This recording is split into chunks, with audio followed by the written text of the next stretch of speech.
In the heart of a Scandinavian saga where myths intertwine with reality, unfolds the tale of a young Viking whose destiny was foretold. Leif, raised in a humble village, unexpectedly learns of his heritage. He is the rightful heir to the lost kingdom of Jarnvik. It all began with the discovery of a mysterious artifact, accompanied by an ancient scroll, which guided him to the Golden Compass. Following the directions of this magical item, Leif found Jarnvik, a magnificent city shrouded in mystery and hidden from outsiders. Placing the crown upon his head, he breathed life into the city and its people, becoming the prophesied king destined to bring prosperity to the kingdom. In the first weeks of his reign, Leif immersed himself in studying customs, forging alliances, and rekindling the spirit of his people. However, a threat loomed over his peaceful realm, rumors of an approaching barbarian Viking army preparing to attack Jarnvik. Dawn in Jarnvik brought with it an unsettling premonition. The first rays of sunlight illuminated streets bustling with life and energy. Men and women worked together, reinforcing walls, sharpening weapons, and preparing for the impending storm.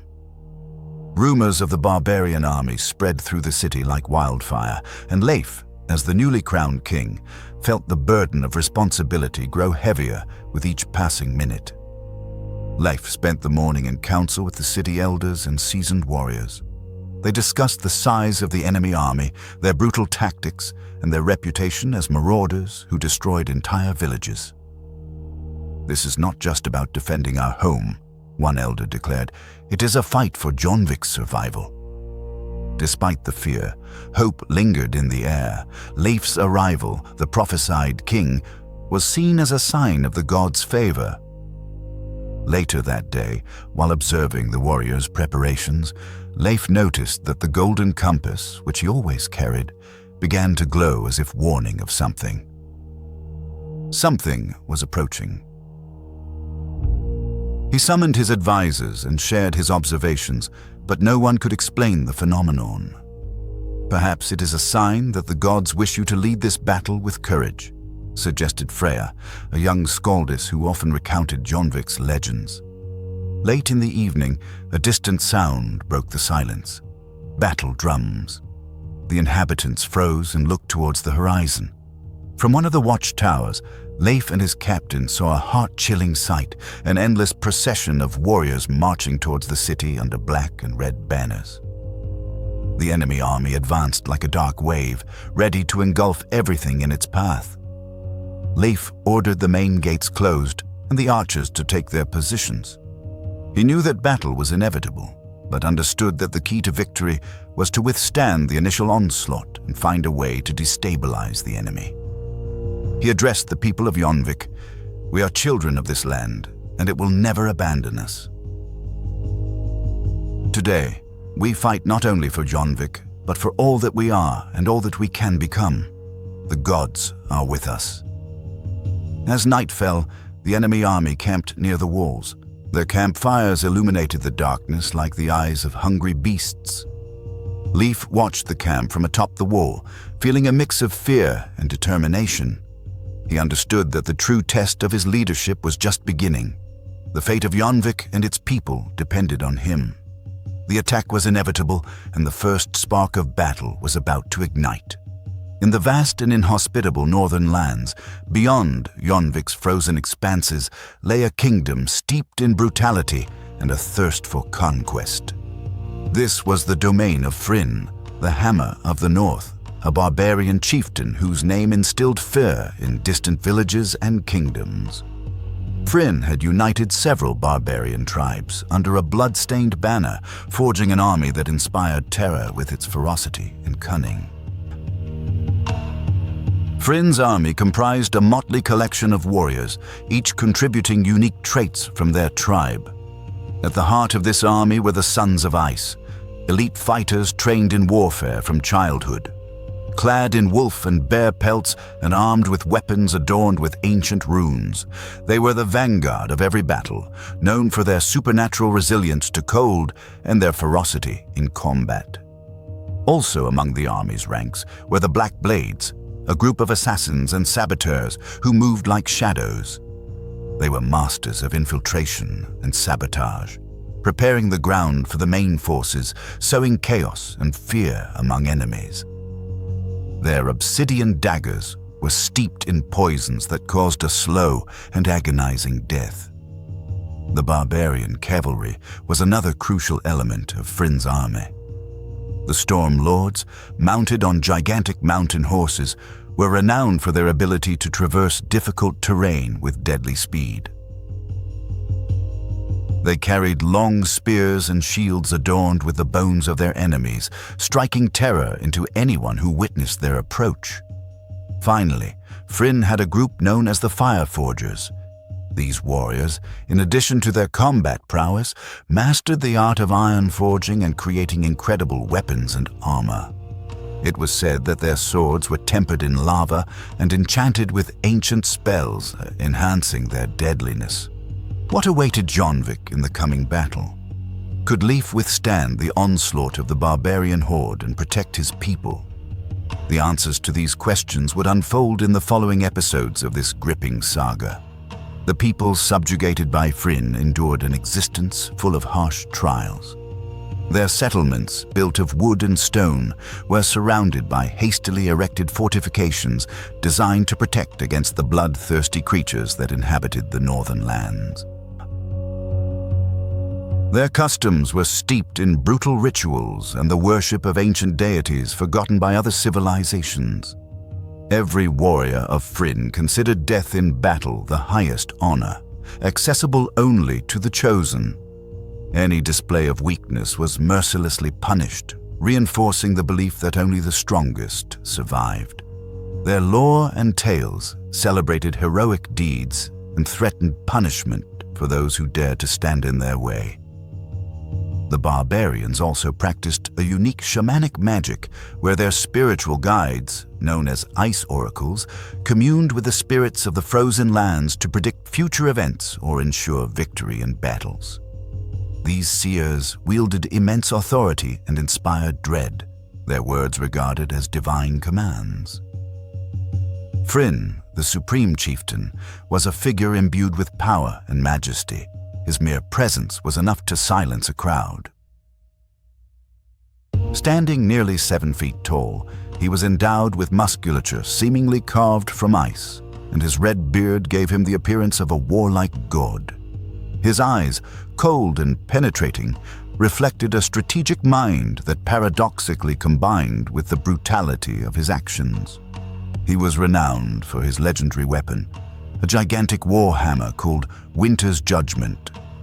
Legends claimed the hammer was forged from metal fallen from the heavens and enchanted by the ice oracles, granting it incredible power. With a single blow, Frinn could demolish fortress walls or crush entire armies. Frinn was not only a fearless warrior, but also a shrewd leader, skillfully using fear and diplomacy to his advantage. He solidified his power by defeating other barbarian chieftains in duels, proving his superiority and right to leadership. However, his true goal was the conquest of Jarnvik, a land that he believed held the secret to immortality and eternal glory. Under Frinn's leadership, the army moved forward like an inexorable storm, sweeping everything in its path. The campaign against Jarnvik was not merely a military endeavor, but a symbolic act intended to assert the North's dominance and cement Frinn's reputation as a living legend. He believed the city held secrets capable of changing the destiny of his people and perhaps the entire world. When Frinn learned that Leif had awakened the ancient kingdom and claimed the crown of prophecy, he saw in him both an obstacle and an opportunity. For the Hammer of the North, Leif represented the greatest challenge and Jarnvik the ultimate prize.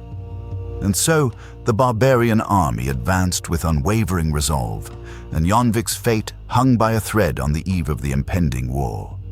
Frinn's arrival was not just to be an attack, but a grand battle whose echoes would reverberate through the ages. The first signs of the siege appeared at dawn on the first day. The people of Jarnvik, awoke to the deafening rhythm of drums, echoing from the mountains and across the frozen fields surrounding the city. The fortress walls, still as majestic as in their days of glory, now found themselves overshadowed by an army that seemed endless.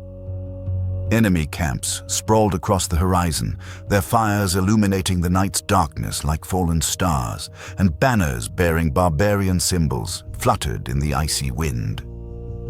Frinn and his warlords decided to use fear as their first weapon. They did not launch direct attacks, but preferred to demonstrably display their power. Huge bonfires were lit, and troops performed strange rituals, shouting and chanting war songs in their native tongue. As night fell, the sounds of forging and clanging metal could be heard, indicating the construction of weapons and siege engines. The people of Jarnvik, still reeling from the city's revival, were gripped by terror. Many had welcomed Leif's arrival as a miracle, but now they questioned whether their new king could protect them. Families barricaded themselves in their homes, and some whispered about how the kingdom could possibly withstand such an overwhelming force. With each passing day, the siege grew more oppressive. Frinn ordered his troops to march around the city, like predators circling their prey. He dispatched small detachments to attack caravans attempting to enter or exit the city, cutting off any supplies that might reach the fortress walls. Every evening, the silence was broken by shouts of intimidation and threats from the barbarian warriors, directed straight at the people of Jarnvik. While the populace experienced the terror of the siege, Leif remained steadfast. Aware of the weight of responsibility, he understood that Jarnvik's survival depended on his leadership and his ability to overcome fear. He spent long hours in the palace halls, holding meetings with city councillors and seasoned warriors. Together, they analyzed the wall's defenses, sought out resources, and developed strategies to resist the siege. Between these meetings, Leif walked the city streets, speaking with the people. He listened to their concerns and promised that under his leadership, Jarnvik would endure. His presence instilled hope even in those who doubted. He urged artisans to reinforce barricades, hunters to assist with provisions, and warriors to remain vigilant. Leif, immersed in studying ancient kingdom maps and ancestral chronicles, spent sleepless nights seeking inspiration. He admired how monarchs of past eras had protected Jarnvik from foreign invaders. Legends spoke of impregnable city walls, capable of withstanding superior forces, and how a leader's courage could change the tide of battle. These tales strengthened his resolve and aided him in developing defensive plans. On the fifth night of the siege, as the barbarians continued their provocations, Leif organized patrols of the most vulnerable sections of the walls. He ordered archers to take fortified positions and sent scouts to observe enemy movements. City carpenters worked tirelessly, constructing temporary fortifications and reinforcing the gates. Leif decided to employ psychological tactics against the enemy. He ordered additional bonfires lit on the walls, creating the illusion of a more numerous garrison.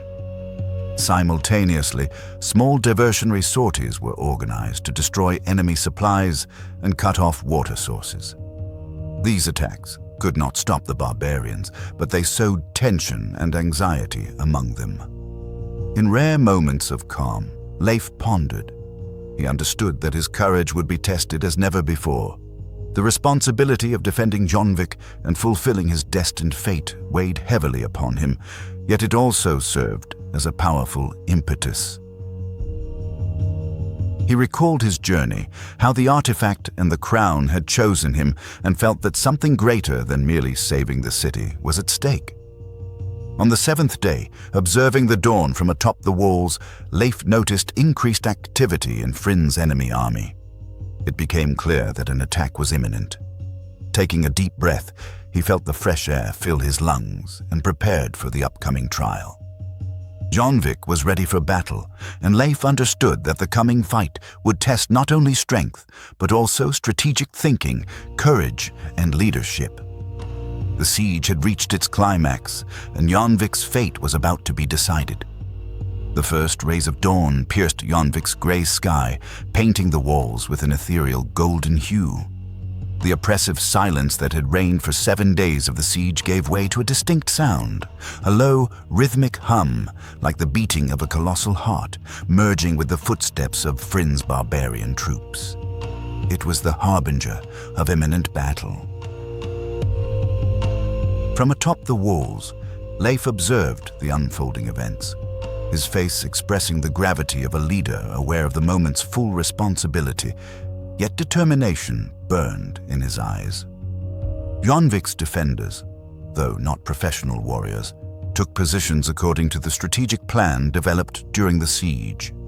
Leif had used every minute to train the townspeople, strengthen defenses, and set traps along the inner perimeter.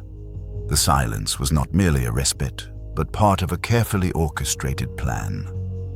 The barbarians advanced like a wild wave, their furious cries echoing across the surrounding valleys.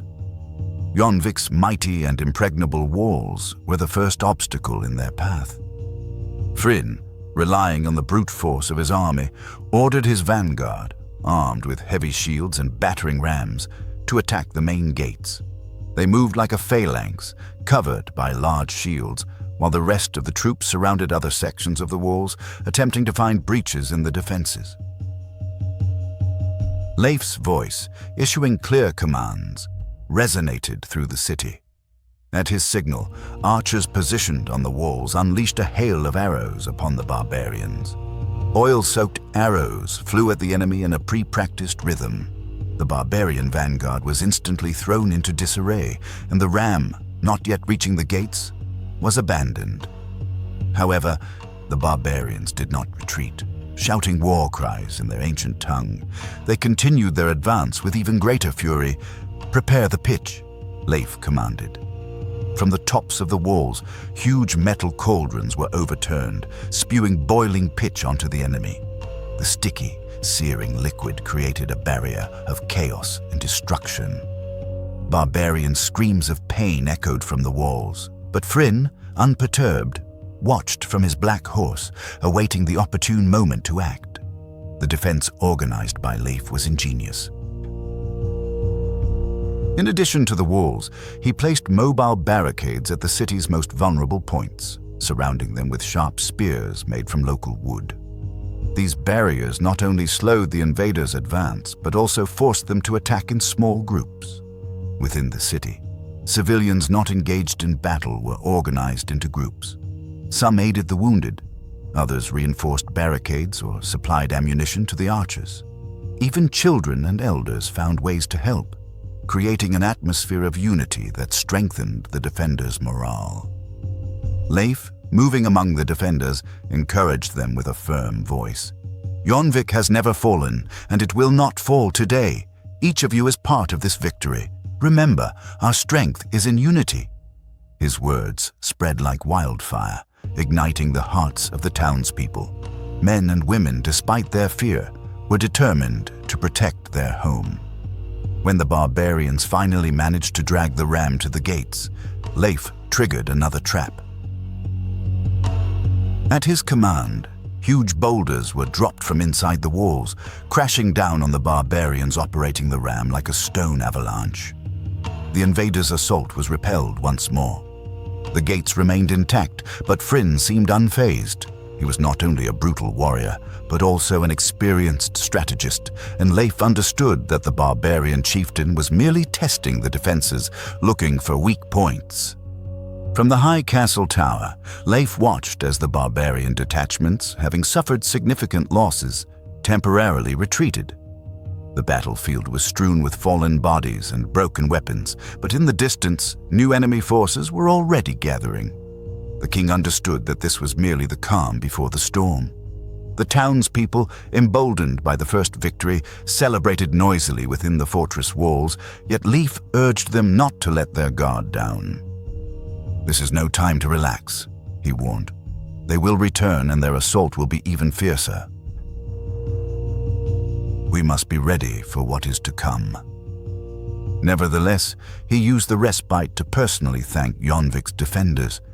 In the eyes of these people, recently full of doubt, now burned the fire of courage. Every victory, no matter how small, strengthened the spirit of the people, which was no less important than the impregnable fortress walls. As darkness fell, archers kept constant vigil, carefully observing every movement in the enemy camp. Despite extreme exhaustion, the people of Jarnvik found the strength to prepare for a new day. The wounded received necessary aid, defensive structures were reinforced, and food supplies were redistributed. Late at night, Leif ascended the highest tower alone to survey the horizon. The enemy campfires, twinkling in the distance, resembled distant stars, and the king understood that Frinn would not give up after the first setback. He pondered the heavy burden placed upon him as ruler, and that the fate of his entire people depended on his decisions. Below, in the city, silence reigned, but it was not the silence of fear, but the calm of a community that, even under siege, did not lose hope. The first attack had been brilliantly repelled, but the war had only just begun. The full moon, like a silent witness, illuminated the streets of Jarnvik, where vigilant defenders now stood guard.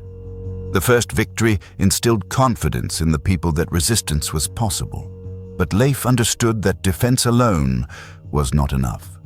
It was time to seize the initiative. The young king, possessing a sharp mind, had spent the past few days studying barbarian tactics and strategies, identifying their habits, weaknesses, and vulnerabilities. It was then that a daring plan came to him, to strike the enemy not only with weapons, but with intellect and cunning. During the siege, Leif undertook an unusual task for a warrior, creating a deadly poison. Inspired by ancient treatises found in Jarnvik's library, he studied the properties of local plants and herbs with toxic substances. With the help of Helga, one of the city elders who knew the secrets of the forests, Leif concocted a lethal substance capable of instantly killing upon ingestion. It was a colorless and tasteless liquid, perfectly suited for covert sabotage. The plan was simple in theory, but fraught with enormous risk in practice. Leif understood that the barbarian army depended heavily on a well-established supply system.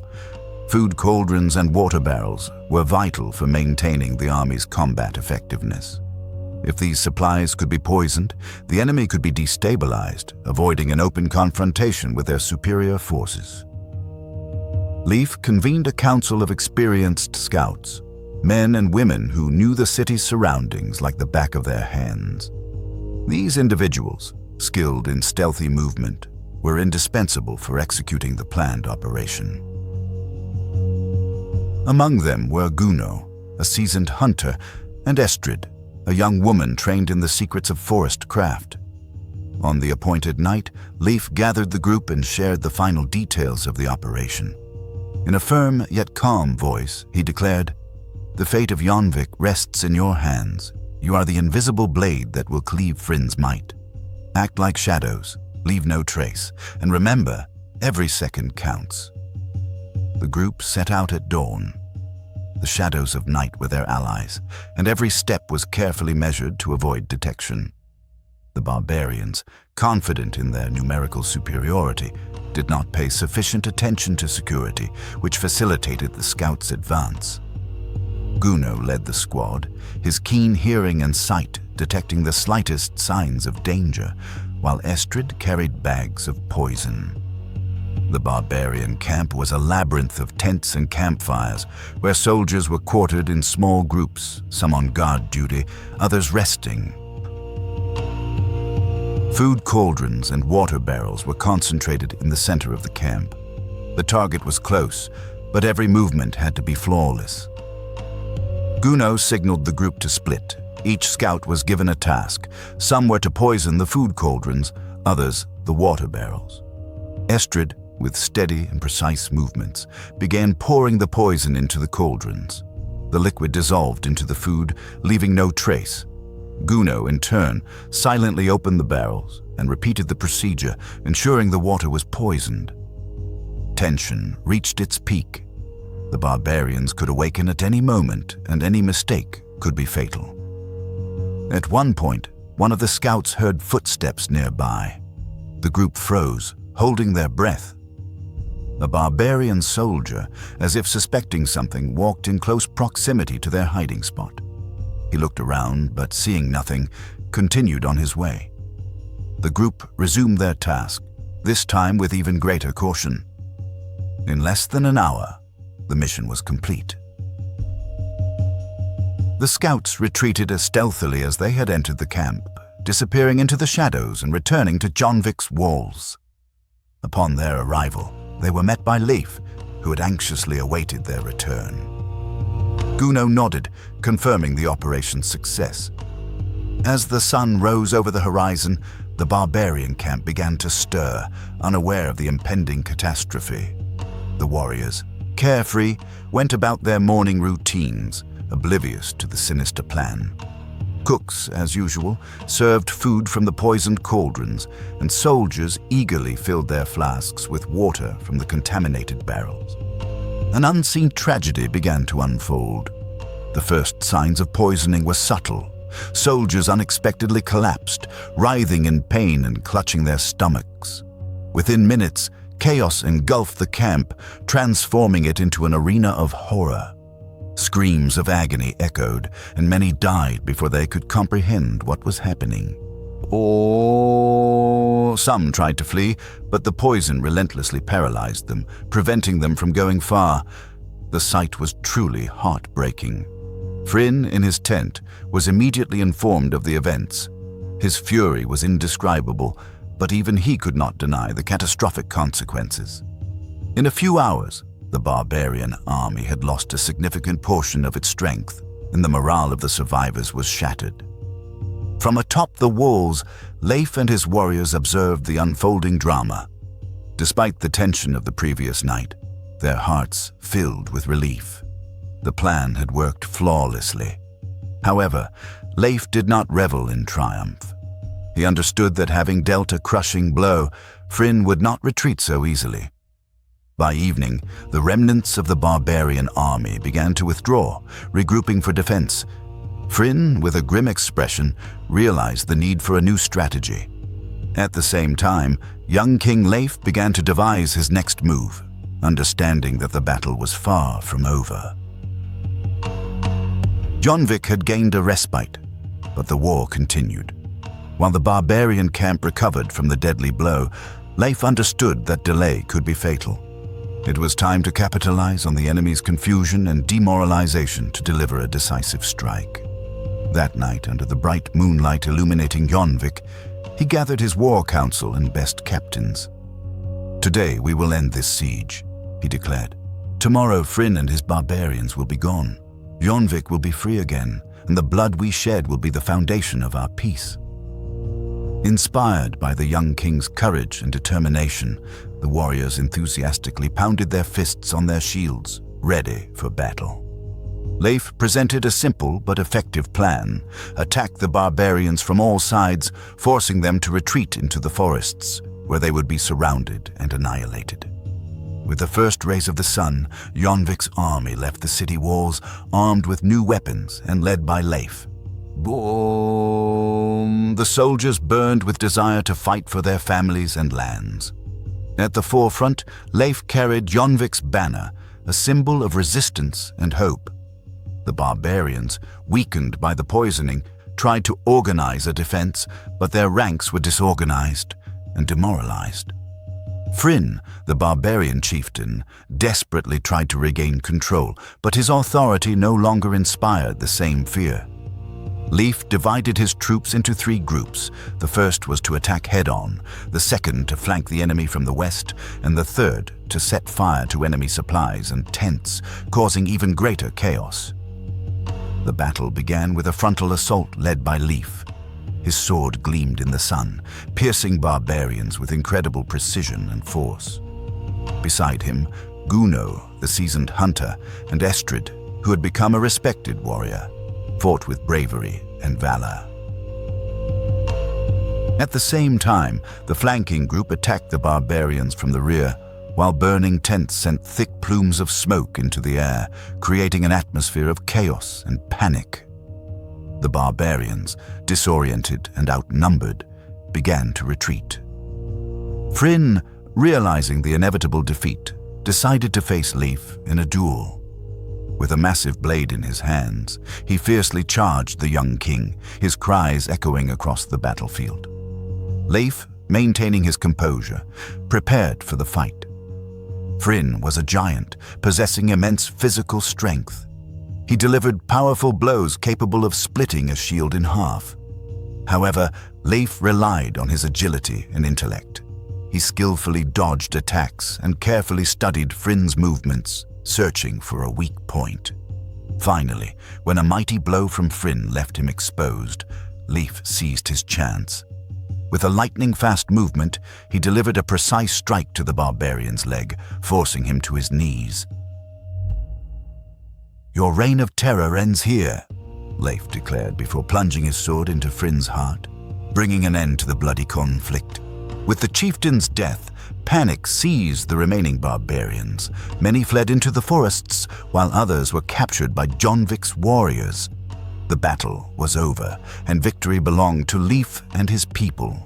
John Vic's central square became a place of widespread celebration and relief. Bells rang, and the inhabitants, once bound by fear, now rejoiced, celebrating their freedom. In the days that followed, Leif began to rebuild the city. He personally visited every corner, aiding the wounded, overseeing the restoration of the walls, and ensuring the return of peace and tranquility. Leif became a revered leader, known not only for his courage in battle, but also for his compassion and devotion to his people. Under his wise rule, Jarnvik flourished once more. The wounds of war gradually healed, and the city became a symbol of resilience and prosperity. One day, at sunset, Leif stood atop the city walls, admiring his city. He understood that despite the peace that had settled, the future was unpredictable and full of new challenges. "Today, we begin a new era for Jarnvik," he said. "May this peace be long, and may our stories inspire future generations." With a deep sigh, Leif left the walls and headed to the square, where the townspeople awaited him to celebrate another peaceful evening together. Jarnvik was free, and its king was ready to lead it toward a bright future. Thus began a reign of peace and prosperity under Leif's leadership.